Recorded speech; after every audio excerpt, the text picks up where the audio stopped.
કાયદાના અવેરનેસને લઈ અથવા લાઇન સ્થિત વીટી ચોકસી લો કોલેજ ખાતે લોક અદાલત સેમિનાર યોજાયો. પેન્ડિંગ કેસોના ઝડપી નિકાલ માટે અવેરનેસ અંતર્ગત સેમિનાર યોજાયો હતો. કાયદાના અવેરનેસને લઈ અથવા લાઇન સ્થિત વીટી ચોકસી લો કોલેજ ખાતે લોક અદાલત સેમિનાર યોજાયો. કાર્યક્રમમાં સેશન્સ કોર્ટના માન્ય જજ, એડિશનલ જજ તેમજ અન્ય ન્યાયિક અધિકારીઓ ઉપસ્થિત રહ્યા. સેમિનારમાં કાયદાના વિદ્યાર્થીઓએ પણ ખાસ ઉત્સાહ સાથે ભાગ લઈ કાયદાકીય પ્રક્રિયાઓની સમજ મેળવી.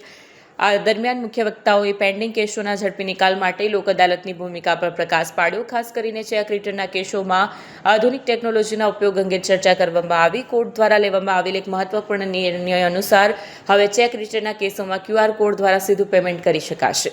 આ પહેલથી પક્ષકારો કોર્ટની બહાર જ સમાધાન કરી શકશે, જેથી લાંબા સમયથી પેન્ડિંગ પડેલા કેસોમાં ઝડપી નિકાલ આવી શકશે. ન્યાયાધીશોએ આ પ્રકારની નવી પદ્ધતિથી ન્યાય પ્રક્રિયાને સરળ અને અસરકારક બનાવવા પર ભાર મૂક્યો હતો. કેમેરામેન હકીમ શેખ સાથે વસીમ હાસમીનો રિપોર્ટ, આઝાદ ન્યૂઝ, સુરત. શાંતિથી યોગ્ય રીતે અને જૂના સંબંધો જળવાઈ જાય એવી રીતે એમના કેસનો નિકાલ આવે અને સાથે આપણી સિસ્ટમ બહુ સરસ રીતે ચાલે. ભવિષ્યમાં તમે જ્યારે ઇન્સ્ટિટ્યૂટ જોઈન કરો ત્યારે તમને એવું લાગે કે ઇન્સ્ટિટ્યૂટમાં શ્વાસ લઈને આગળ વધવા જેવી સરસ જગ્યા મળી છે. બરાબર? તો કરશો આનો બધાને અવેરનેસ માટે તમે બધાને મેસેજ પહોંચાડશો. બરાબર? આ એક પાર્ટ હતો. બીજો પાર્ટ મેટ્રિમોનિયલ ડિસ્પ્યુટ્સ, એનો પણ ભરાવો વધતો જાય છે. એમાં પણ આનો પણ મેક્સિમમ ઉપયોગ થઈ શકે. અમે હંમેશા તૈયાર છીએ તમને બધાને ગાઈડ કરવા માટે. જ્યારે પણ જરૂર પડે તમને મેસેજ મોકલશો, અમે આવીશું, પણ તમારો મેક્સિમમ સાથ સહકાર જોઈશે. બરાબર?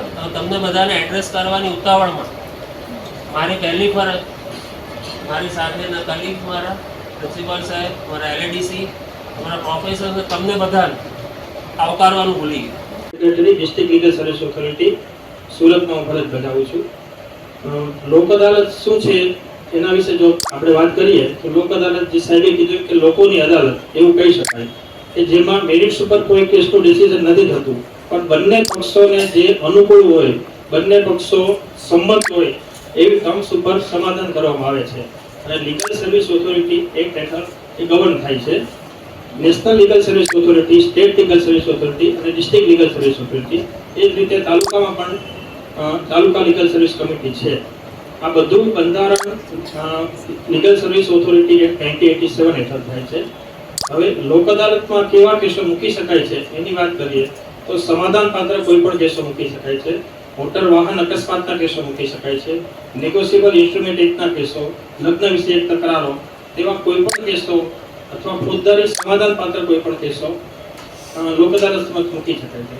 લોક અદાલતમાં કેસો મૂકવા માટે કોઈ ખર્ચ કે કોઈ સ્પેશિયલ એવી જોગવાઈ નથી. કોઈ પણ પક્ષકાર પોતાનો કેસ લોક અદાલતમાં મૂકવા માંગતા હોય તો જે તે કોર્ટ સમક્ષ રજૂઆત કરી શકે છે.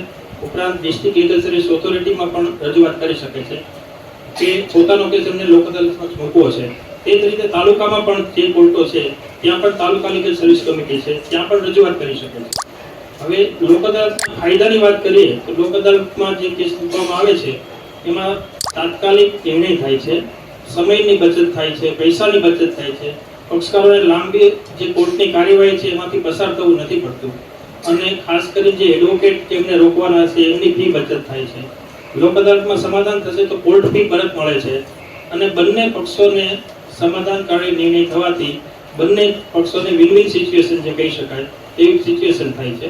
બંને વચ્ચેના જે સંબંધો છે તે જળવાઈ રહે છે.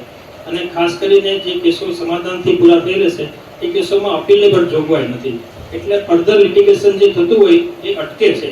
બંને પક્ષો વચ્ચે સંબંધો પણ એઝ ઇટ ઇઝ જળવાઈ રહે છે.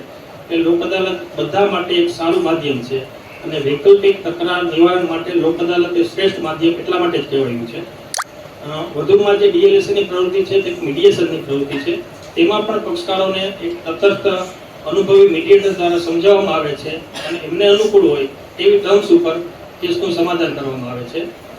ગત વર્ષમાં 4 જે નેશનલ લોક અદાલત નાલસા તરફથી જે આયોજન કરવામાં આવે છે એ ચારેય લોક અદાલતોમાં સુરત જિલ્લો પ્રથમ ક્રમાંક હાંસલ કરે